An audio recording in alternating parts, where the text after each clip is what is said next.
Good afternoon. My name's Whitney Isaac. I'm the MLA for Calgary Glenmore.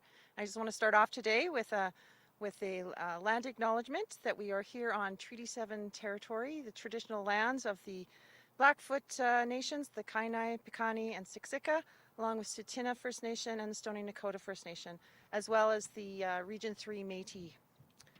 So welcome to Calgary Glenmore, and welcome to the Rockyview Hospital that you see behind me here. This is an important landmark for our constituency and for many Calgarians. And like many people in my community, 3 generations of my family have received care from this hospital. My children were also born here, and I'm very pleased to be here for this announcement today. And with no further ado, I'd like to introduce the Honourable Jason Kenney, Premier of Alberta.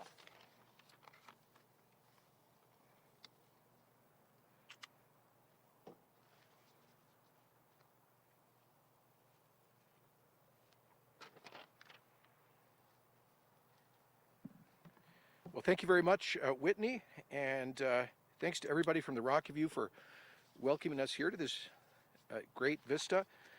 I will get to the subject of today's announcement in a moment, but before doing so, I wanted to address a couple of other pressing issues. First of all, I'm very happy to report that yesterday, in a 3-0 decision, the Federal Court of Appeal ruled in Alberta's favor on a critical decision protecting our Canada's Economic Prosperity Act, which some have called the Turn Off the Taps legislation. This is legislation that was brought in a little over 2 years ago to allow Alberta to control exports of our natural resources, and it gave us an additional tool in our toolkit to respond to other jurisdictions that might seek to landlock our resources.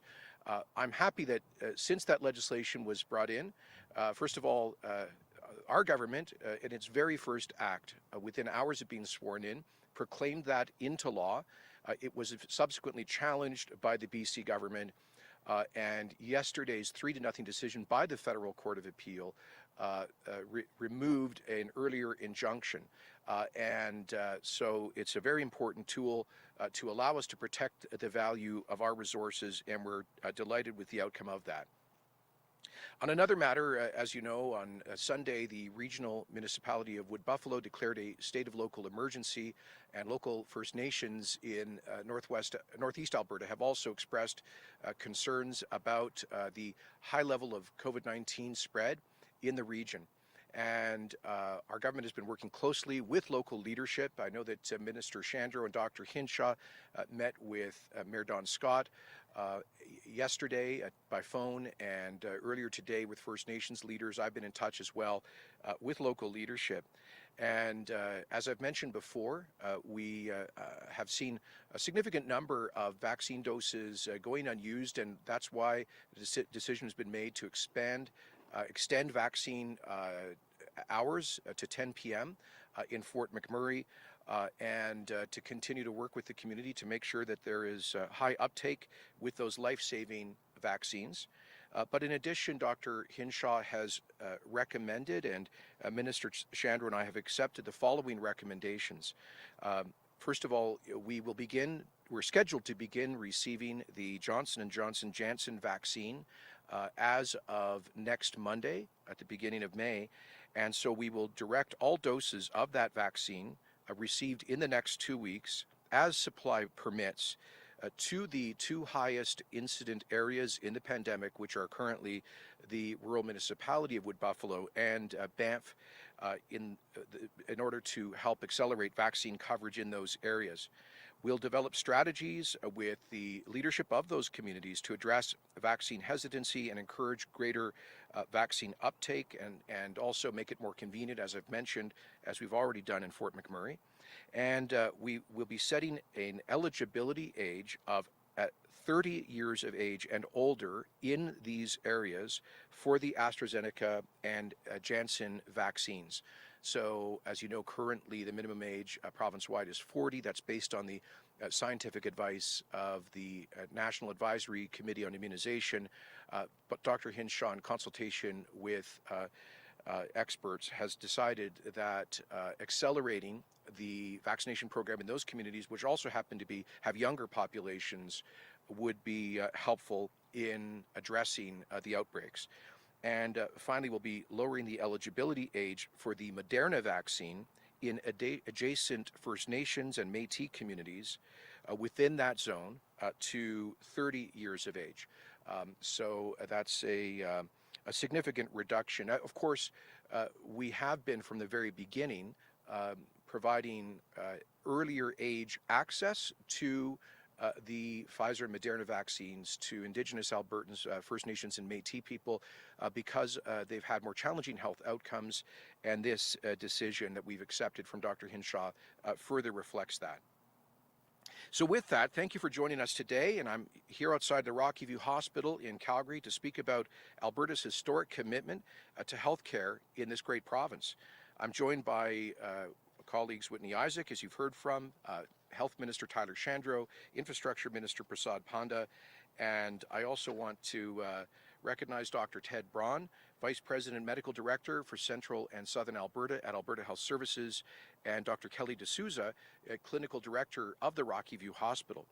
I also especially look forward to hearing from Mike Meldrum, President and CEO of the Calgary Health Foundation, who will speak about that foundation's partnership in our announcement, and a heartfelt thanks to Krista DeVoe, a young woman from the Calgary area who will be sharing her journey of living with Crohn's disease and needing access to special health services in our province.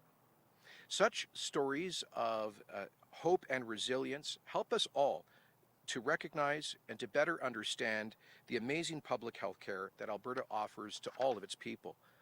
In Budget 2021, Alberta's government made an historic investment, the highest ever spending in healthcare by far in Alberta history, to protect the lives and livelihoods of Albertans. This includes a $23 billion investment this year in healthcare. As I say, the largest single investment in history. Plus, in addition to that, an extra $1.25 billion in contingency fighting to support the battle against COVID-19. Our plan to protect lives and livelihoods also provides a 3-year, $2.2 billion commitment to health infrastructure projects. This funding supports our ongoing work on projects dear to the hearts of so many Albertans, including the new Grand Prairie Regional Hospital and the Calgary Cancer Centre. It also commits $143 million for 5 new projects, including the remediation of the old High Prairie Health Complex to make space for new development for the health system there. We're also building a new maternity and community health center to serve the needs of the growing northern community of Lacrete. And 3 exciting projects moving forward here in Calgary. We're expanding the neonatal intensive care unit here in Calgary at the Foothills Hospital, and we're building a new cyclotron and radiopharmaceutical manufacturing facility also in Calgary, the first of its kind in southern Alberta.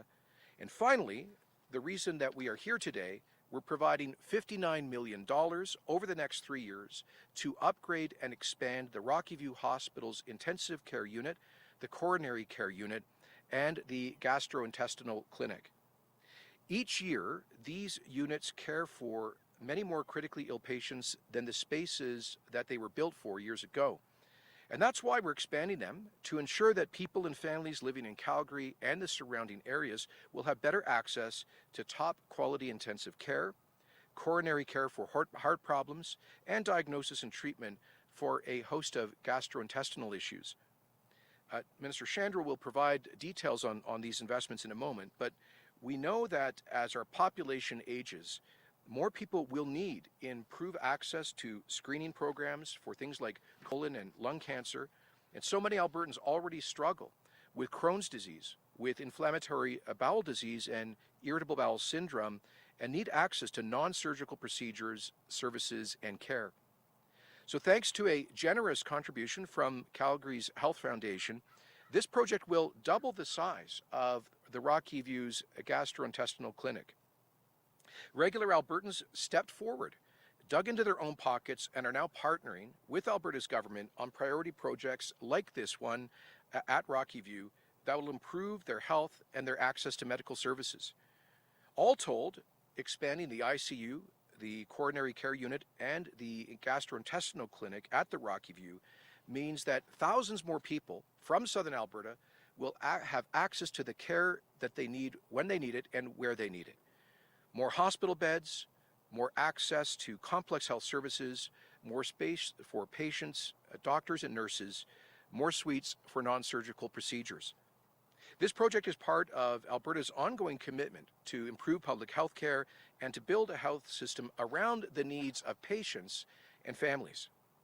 Projects like these will also spur much needed growth and will help our economic recovery as we emerge from the COVID-19 pandemic, putting people to work, expanding these facilities. We are investing not just in the health of our residents, but in the health of our broader economy. Investing now in priority capital projects like this one at the Rockyview Hospital and many others across the province is investing in a sustainable health system that will serve Albertans well into the future. So thank you very much, and with that, I look forward to more details from Ministers Shandro and Panda, and then to hear from our other guests here today.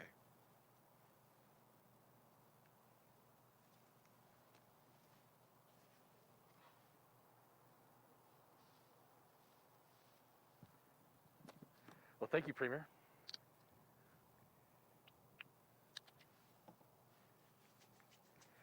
And thank you to Whitney for welcoming us to Calgary Glenmore. I think Acadia is just across the street there, but it is great to be back at the Rockyview. Like Whitney, both of my kids were born here as well, so it's great to be back here. A quick mention as well that today is April 28th, and therefore the National Day of Mourning as we remember workers who were killed or sickened or hurt after work-related incidents, and in particular Zoltan Varga, who is an advanced care paramedic who is a passionate advocate not just of patients but of his fellow paramedics. And thank you, Premier, for joining us today. It's great to hear from you directly about government's commitment to support and to continue to build a world-class health system that's centered on the needs of patients and their families. I'm delighted that this work here at the Rockyview is a part of that work. And each year the ICU admits about 275 patients into the 10 beds, providing specialized care for the sickest patients. The coronary care unit, or the CCU, with its 7 beds, is also incredibly busy, caring for close to 540 patients each year who need critical care after a heart attack or after a surgery. Together, the 2 units, for a quarter of the time, care for patients more than their nominal capacity, and they manage occupancy as high as 130%. Now, to be clear, ICUs and other units do sometimes go over 100% at their peak times, and that's not new, but this is too much. It's a problem that needs to be fixed, and we are fixing it. This project will expand the ICU and the CCU to 25 beds, all in single patient rooms, up from the current number of 17. So from 17 to 25 of these beds. And it will move the units into a combined and updated unit that will be a better space for patients and a better space for the staff who work in them. We're also very pleased to partner with, as Premier said, the Calgary Health Foundation to expand the gastrointestinal clinic. And this is urgently needed since Alberta has a very high rate of Crohn's disease as well as rates of inflammatory bowel disease and irritable bowel syndrome.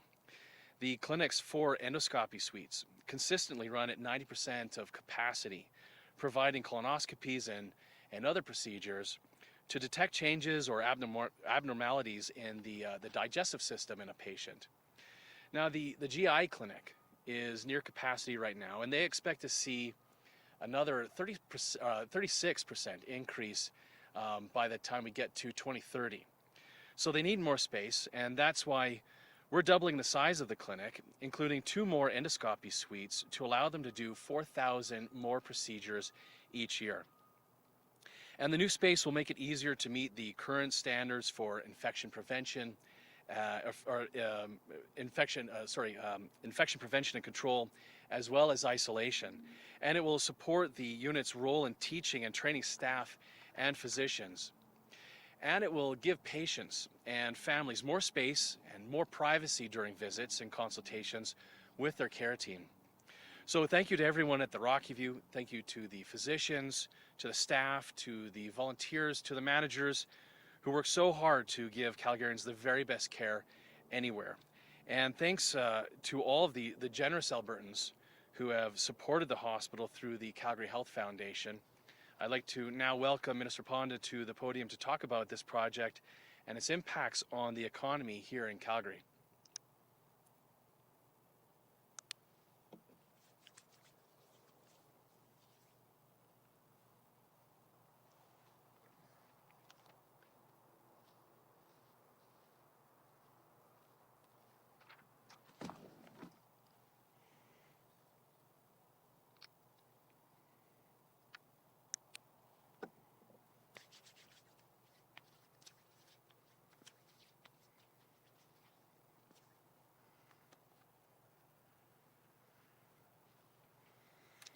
Thank you, Minister Shandro, and good afternoon, everyone.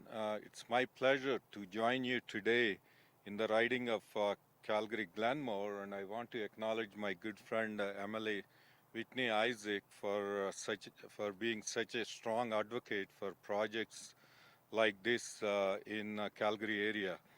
And it's my pleasure to discuss about the impact that the Rockyview General Hospital project will have on our Calgary community.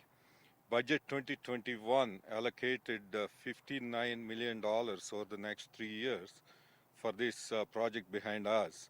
And I would like to acknowledge the Calgary Health Foundation for their generous $10 million contribution. And this project is expected to support over 410 good paying construction and construction-related jobs throughout the duration of this project. The project will develop 34,000 square feet of shell space that was previously built in 2010, allowing for future expansion when required. And that time is now. Design activity will get underway this summer, and construction will start in 2022 and will be completed in 2024. Throughout the pandemic, our government has focused on protecting Albertans' lives and livelihoods. When planning budget 2021, we knew we had to invest building and maintaining public infrastructure to address the future needs of Albertans and to get Albertans working. And if you observed the last 14 months in Alberta, construction never stopped. So Premier wanted us to make sure that the livelihoods continue. And that's why Budget 2021 is focused on protecting Albertans' lives and livelihoods. We know the importance of keeping Albertans working so they can support their families and their communities can thrive. The Rockyview General Hospital project will not only address an identified health need here in Calgary, it will also help support good paying jobs, generating investment in our communities, and is an integral part of Alberta's recovery plan. As you remember, Alberta's recovery plan invested $10 billion last year in vital infrastructure projects, and this year we approved $20.7 billion to be invested in infrastructure during the next 3 years. A good portion of the wages paid to workers are spent in local businesses and services, helping friends and neighbors by keeping people working and supporting the local economy. Through Budget 2021, we are building the health and public infrastructure that Albertans will need as we emerge from the grip of the pandemic. And as we take our position as an economic leader in Canada. As the Minister of Infrastructure, I can assure you that I will closely monitor the development of this project because Premier, every time I see him, he keeps asking if all these projects are on time, on budget. So I'll be a pain in the neck for Minister Shandro to allocate his resources and partner with Alberta Infrastructure to get these projects built on time, on budget. I look forward to the day when we all will gather here again to celebrate the opening of this new facility. I would also like to thank Hayden for picking up this beautiful location today. And now I would like to ask Dr. Kelly D'Souza from Alberta Health Services to come to the podium.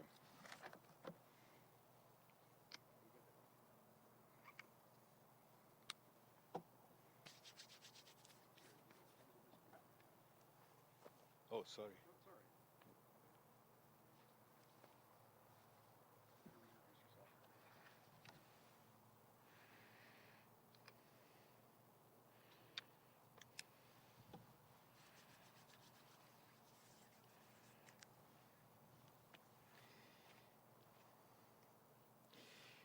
Thank you, Premier Kenney, Minister Panda, and Minister Shandro. Good afternoon, everyone. My name is Ted Braun. I'm the Vice President and Medical Director of Clinical Operations with Alberta Health Services, and I'm very pleased to be here together with Dr. Kelly D'Souza, the Medical Director for the Rockyview, to represent Dr. Verna Yu, our President and CEO, our entire executive, as well as our board. In celebrating this very significant impact this investment will have on the thousands of patients and families who receive care here at the Rockyview every year. This upgrade is to one of the city's busiest adult acute care sites, is an important step in decreasing wait times, improving patient outcomes, and increasing capacity. We're very grateful to the Government of Alberta and the Calgary Health Foundation for their support in making these improvements possible. Relocating and expanding the Rockyview's GI clinic will enable the hospital to add a new procedure room, as Minister Shandro mentioned, and double the space and capacity. This will ease capacity pressures and allow for more flexibility in caring for patients with complex needs. Once expanded, the GI clinic, we anticipate providing more than 14,500 procedures every year, a significant increase over our current capacity. We will also improve wait times to meet targets established by the Canadian Gastroenterology Society for urgent priority endoscopies, reducing the current 4-week window to just 2 weeks. The demand for diagnosis and treatment for digestive disorders has climbed steadily over the years. With the realization of this new clinic, we are very excited to play a pivotal role in meeting that demand through expanded and enhanced care. Expanded and enhanced care also describes what patients and families can expect through the dramatically redesigned and integrated ICU and coronary care unit, or CCU, here at the Rockyview. It's been about 26 years since the last significant upgrade was made to the Rockyview's ICU. Not surprisingly, the dozens of staff and physicians who provide care to the almost 1,100 patients admitted to the ICU and CCU each year are very excited about their future home and what it means for patient care. This investment will increase ICU capacity from 10 to 14 beds and CCU capacity from 7 to 10 beds. Not only are we adding more beds, we're also creating a better, safer experience with larger patient care rooms to support critical life-saving equipment. A good example of this is the integration of bariatric support equipment. This will allow us to better meet the needs of bariatric patients while supporting the health and wellness of care providers. All patient care rooms will also have individual washrooms and windows. Exposure to natural daylight is well documented in the scientific literature to be instrumental in mitigating and managing delirium or confusion in patients. With a large part of the ICU's quality improvement work focused on minimizing delirium in critically ill patients, this is a meaningful step we will take in enhancing patient care. Additional aspects of the new unit include a dedicated family space with sleeping area, kitchenette, washrooms with showers, more quiet rooms for loved ones to visit with patients, and an outdoor patio for patients and families to enjoy fresh air. This is a really important feature for long-stay ICU patients in particular. A joint ICU and CCU will result in significant efficiencies through an integrated staffing model that will support shared resources and the ability to respond quickly to changing needs. We also expect the unit to attract top talent as it will offer a unique opportunity for healthcare professionals to work in a diverse clinical environment with both cardiology and critical care. In closing, I would like to once again thank you, our government and foundation partners, for making these significant improvements at the Rockyview General Hospital. I would also like to take this opportunity to extend my gratitude to the dedicated physicians, staff, and volunteers at AHS who continue to rise to the unprecedented challenge our province continues to face. Indeed, we're in the midst of wave 3 of the pandemic. This wave is having a major impact on the tens of thousands of Albertans who we rely on every day to provide quality and timely care. But I want to assure you we are prepared. Despite working tirelessly for more than a year, our incredibly dedicated staff and physicians continue to rise to the challenge. I know I speak on behalf of Dr. Yu and all of AHS executive leadership when I say we're very proud of their tremendous resilience and unwavering compassion. Be safe, be kind, and please get vaccinated as soon as you are eligible. I would like now to turn the podium over to Mike Meldrum, the President and CEO of the Calgary Health Foundation.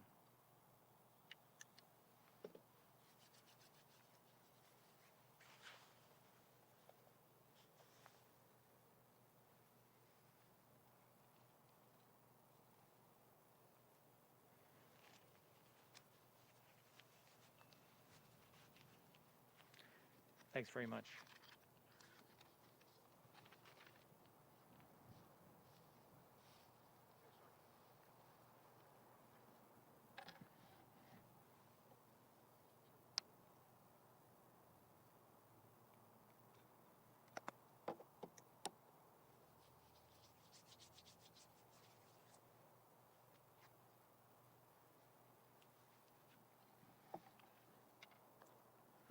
Good afternoon, everyone. Thank you for the introduction, Dr. Braun, and also Premier Kenney, Minister Shandro, and Minister Panda for your commitment to advancing care here at the Rockyview General Hospital and across the Calgary zone. We're excited to partner with you in these big investments that will impact people across southern Alberta. Sooner or later, and often unexpectedly, we all depend on the healthcare system. And when we do, we want to ensure the best possible outcomes. Today's announcement represents two different aspects of care. One, to enhance diagnostics and treatments that will return quality of life to people living with chronic disease, or provide earlier detection and intervention for those facing a life-altering diagnosis. The other, to ensure life-saving intervention is at its best when people need it at their critical moments. Our mission is rejecting the status quo, and Calgary Health Foundation supporters are motivated to ensure that the best possible care is available for our loved ones. Through this collaborative investment with the Government of Alberta, our community will have the most preeminent life-sustaining interventions, diagnostics, and treatments when we need them most. Gastrointestinal conditions do not discriminate by age or gender. In fact, many Albertans are at risk and will likely need the care of a GI team at some point in their life. This has led to increasing demand for these services in a space that can no longer accommodate the innovations and best practices available in today's standards of care. That's why Calgary Health Foundation is pleased to commit $12 million to a state-of-the-art space that will offer the highest level of care for GI patients here at the Rockyview General Hospital and throughout their journey with the health system. Today, you're going to hear from Krista DeVoe, who, due to a chronic condition, relies on our health system and services offered by the GI Clinic. This investment by the Calgary Health Foundation is in support of people like Krista, who face chronic conditions or will get a diagnosis that will disrupt their lives. Through improved access to these services, it is our collective goal to help patients manage their disease more effectively and improve their overall wellness. I would now like to introduce you to Krista DeVoe for her to share her story.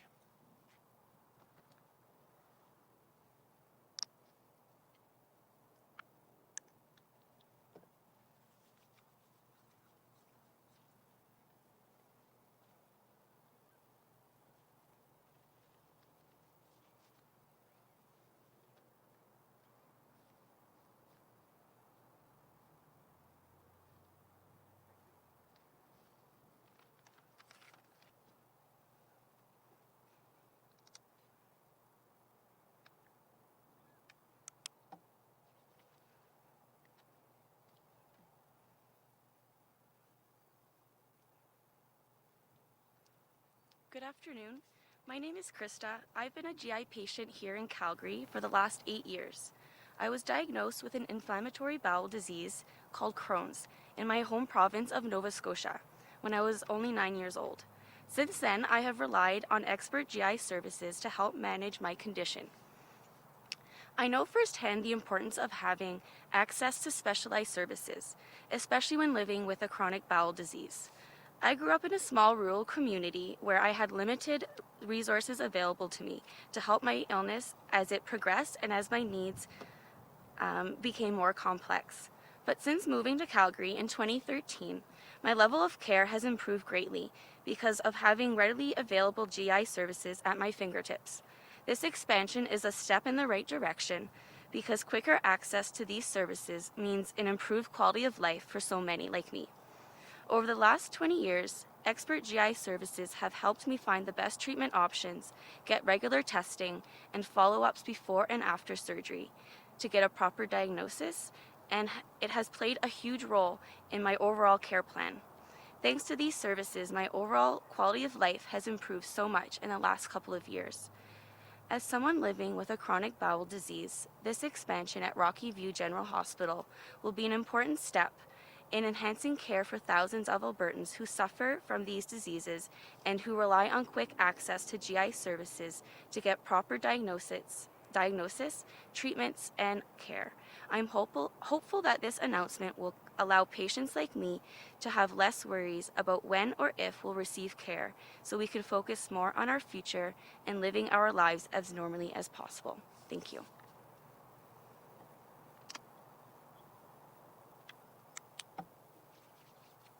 Now going to turn over to the phones for questions. We'll have time for 2 questions each today, either 2 off the top or 1 question and 1 follow-up. With that, operator, can you please put through our first caller? First is James Keller with the Globe and Mail. Go ahead, James.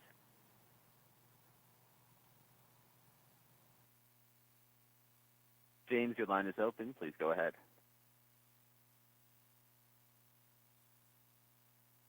The caller and try to circle back with James. Okay, sorry, James. We're going to move on to our next caller now. Rick Bell with the Calgary Sun. Go ahead, Rick. Good afternoon.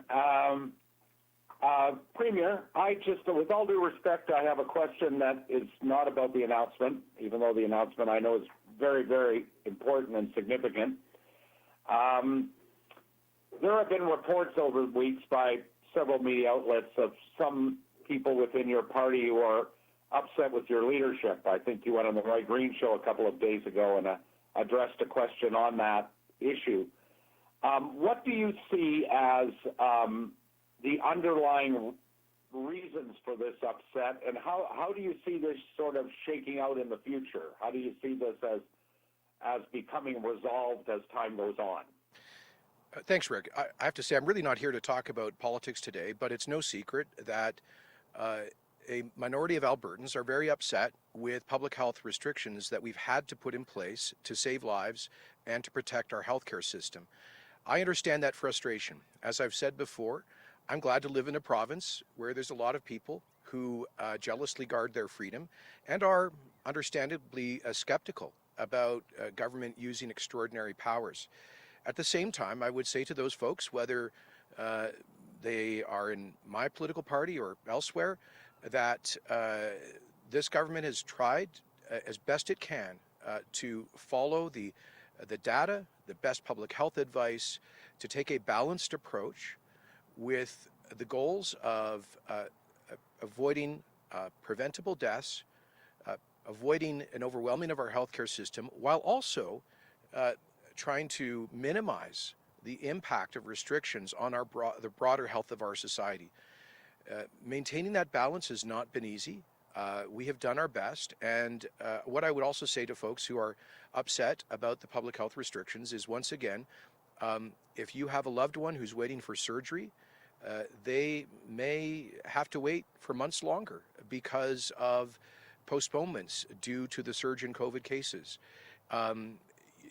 If you may have a loved one who could become hospitalized from this disease and its more lethal and contagious variants. So this is about all of us and coming together as a community. And I really don't think that we should allow politics to divide us as we seek to find a way forward together in what's left of this pandemic. And finally, I would say to people who are frustrated, we are at the 10-yard line. The end is very much in sight, thanks to the vaccines. We've now vaccinated about 30, first dose vaccines have gone to about 38% of adults in Alberta, about a third of our total population. Another 10% have some degree of natural immunity from prior infection. So the numbers are going in the right direction, but we've got to get over the hump of this current wave and then be able to enjoy a good Alberta summer. Rick, do you have a quick follow-up? Yes, a quick follow-up is, Premier, again, with all due respect, I wasn't really asking a question about COVID. I was asking a question about discontent by some members of your party with your leadership. Now, that might be connected to COVID. Part of it almost surely is. So I wonder if you could just address the issue of there are people who are discontented. They're in your own party. Some of them are even in your own caucus. Some of it is COVID. How do you see all that?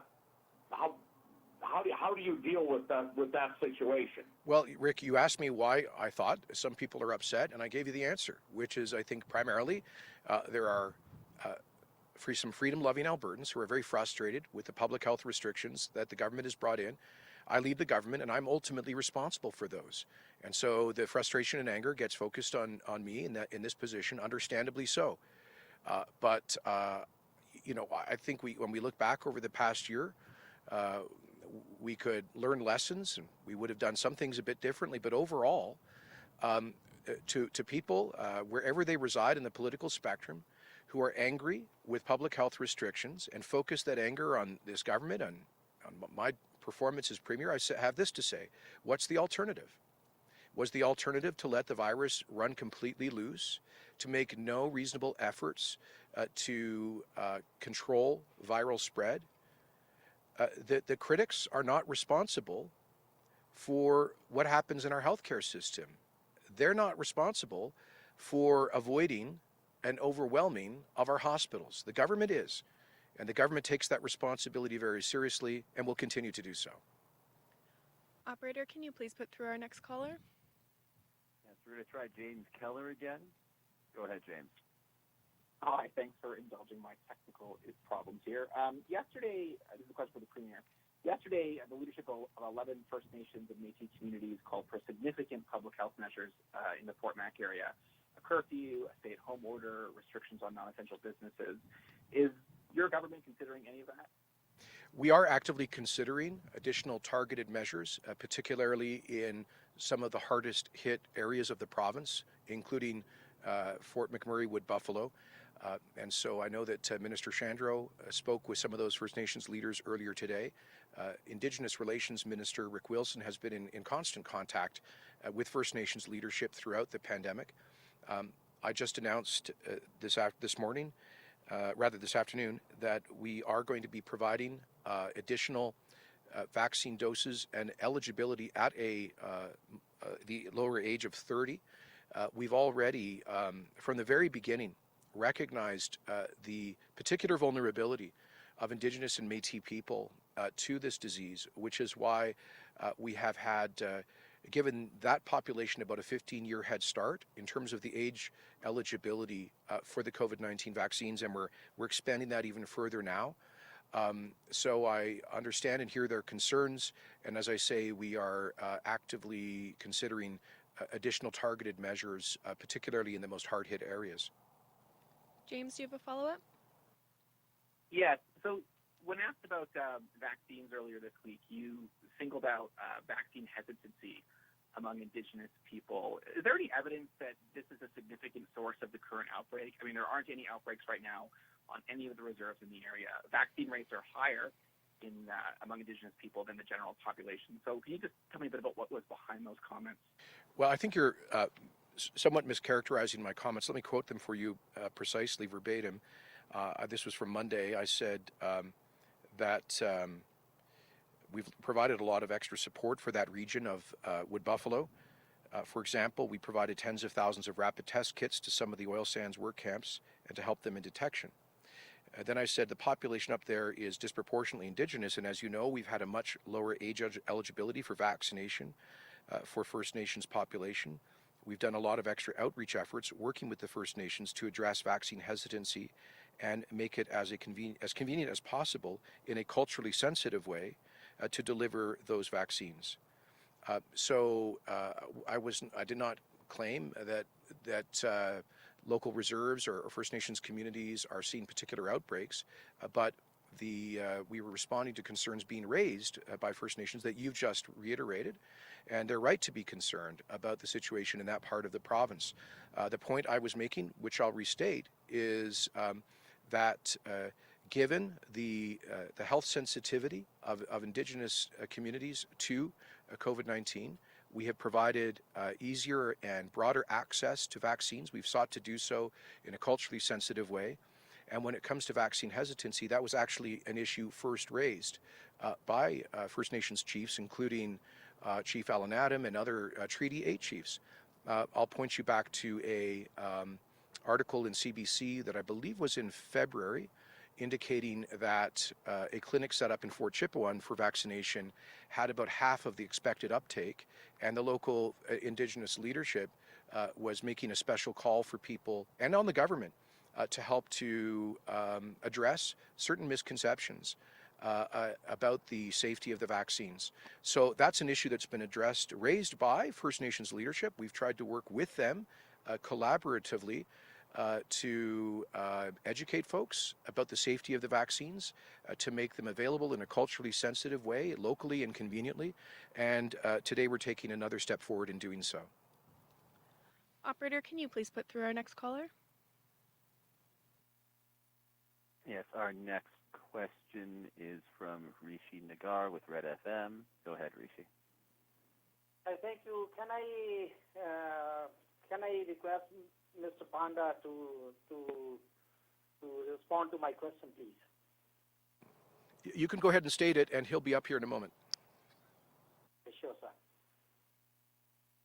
In the time of economic crisis in Alberta, we do need investment in infrastructure. And what are the various other projects that your Ministry of Infrastructure is investing in, Minister? Thank you, Rishi, for that very timely and sensible question. I'm happy to share with all the investments. Government of Alberta is busy in investing last 2 years. Our government our focus while saving lives is also at the same time protecting the livelihoods. Like the project here you heard today, we are spending millions on Rockyview, millions on Foothills cyclotron and Foothills power plant, cogen plant, and also neonatal at Foothills. And you all know $1.4 billion in Calgary cancer. And then in Calgary, again, there is a long-term care center near Bridgeland. And at Peter Lougheed, we are investing hundreds of millions.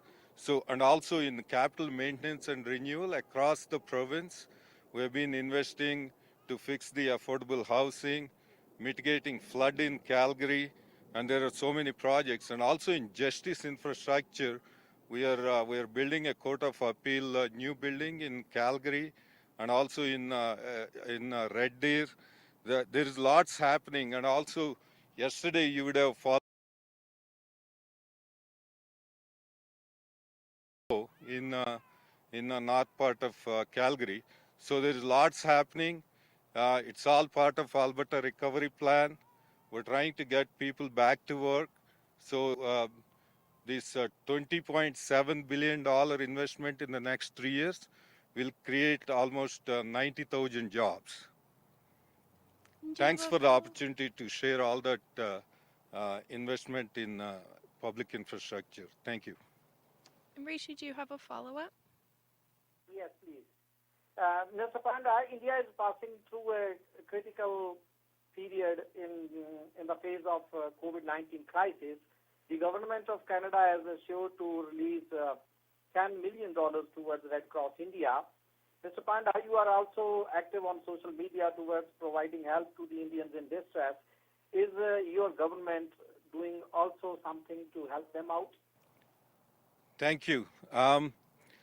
First of all, Premier and all of us here, we want to send our sympathies to the families that lost their loved ones in India. They're going through a lot of challenges. I also want to thank Government of Canada for stepping up to help India. My understanding is they do have oxygen, but they don't have the infrastructure to get it to the places where it is required. And I have been in contact with the High Commissioner and the Consular General and also the high-ranking officials in Foreign Ministry, and some elected officials got in touch with me.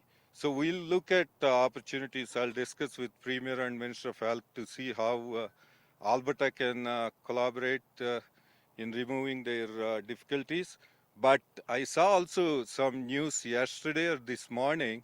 Government of India actually is procuring 100,000 portable oxygen concentrators, and also additionally more than 1,000 PSWs, which are oxygen generators, with actually local technology. Their Defense Research Development Organization developed indigenous technology so they can produce oxygen near where it is required. So that's why every day, I feel we are so lucky in Alberta with all the investment we are doing in health and vital infrastructure here. And I'll actually encourage India to look at that long-term investments in infrastructure. But it's very critical for all of us to stand with India now, because if we help India breathe, and if they come out of this pandemic soon, they'll help all of the world with vaccines and other generic drugs, and because they are the world leaders. But I wish them all the best. Thank you. We have time for 2 more questions. Operator, can you please put through our next caller? Next question is from Adam Toy with Global News. Go ahead, Adam. Yeah, hi, this is a question for the Premier or the Health Minister. We have learned that there are no more AstraZeneca doses available for pharmacies and no more appointments with AHS for those AZ shots.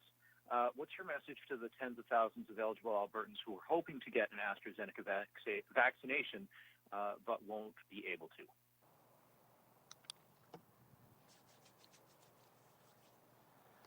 Thank you. And first, we are going to continue to have the Pfizer vaccine coming, and it's a secure supply that's coming, 119,000, and some every week. It's going to be increasing by 100,000. Moderna, hopefully, those shipments no longer see those disruptions, and Janssen and the Johnson & Johnson one as well.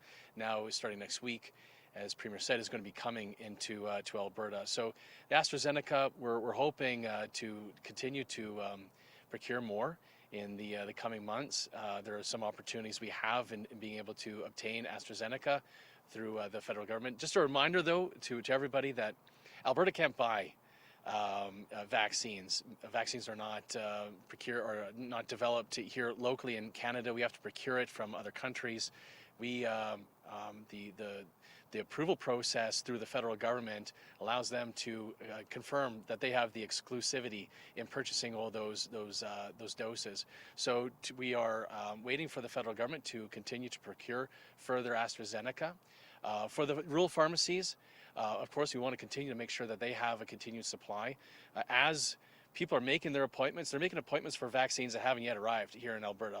And so as people make their appointments when they're eligible in the 4 groups in phase 2, A, B, C, and D, then when they make those appointments, we then ship, as the vaccines arrive in Alberta, we ship those vaccines where those appointments have been made throughout the province, through our community partners like the pharmacies or AHS sites as well. So we'll continue to make sure that those supplies are there for pharmacies and AHS throughout the province. Oh, sure.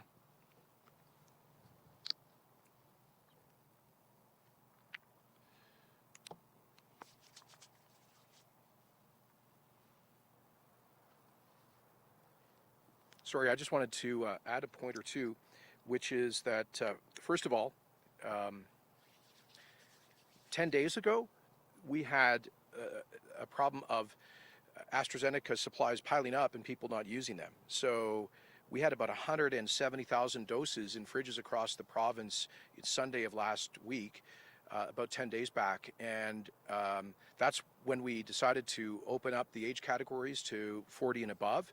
And I just want to say that while this is a problem and we share the frustration of people who are now queued up and can't get that AZ vaccine, that at least we got those shots into the arms of people, that they're no longer sitting on shelves, and that's a good thing.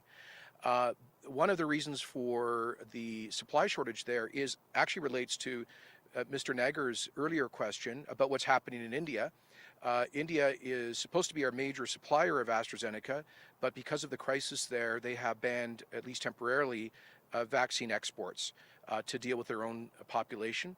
It's regrettable but understandable. It's another sign of vaccine nationalism and another reason why we've got to develop be able to produce our own vaccines here at home in the future.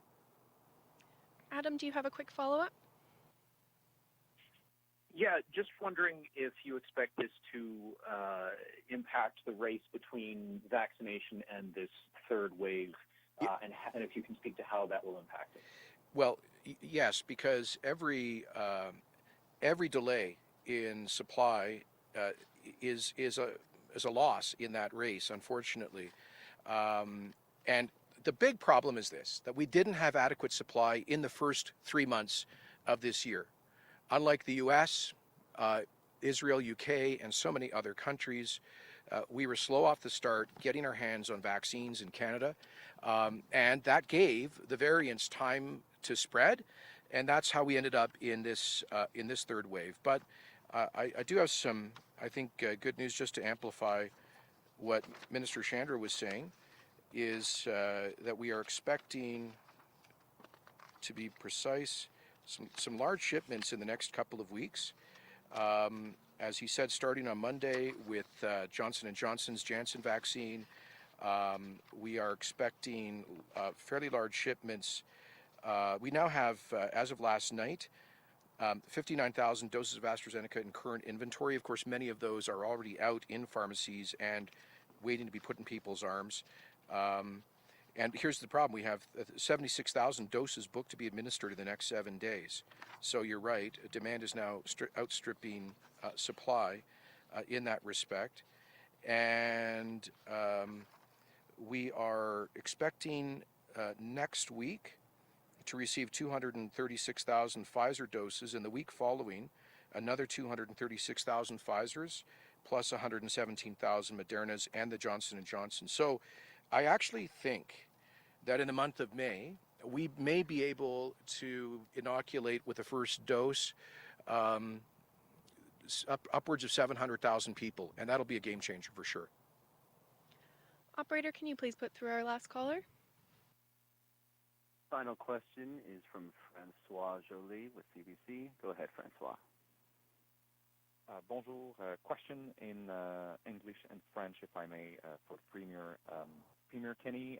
AHS has a protocol for triage for if we get in a situation where demand exceeds capacity for COVID cares in Alberta hospitals. How close is the province to implement that kind of protocol?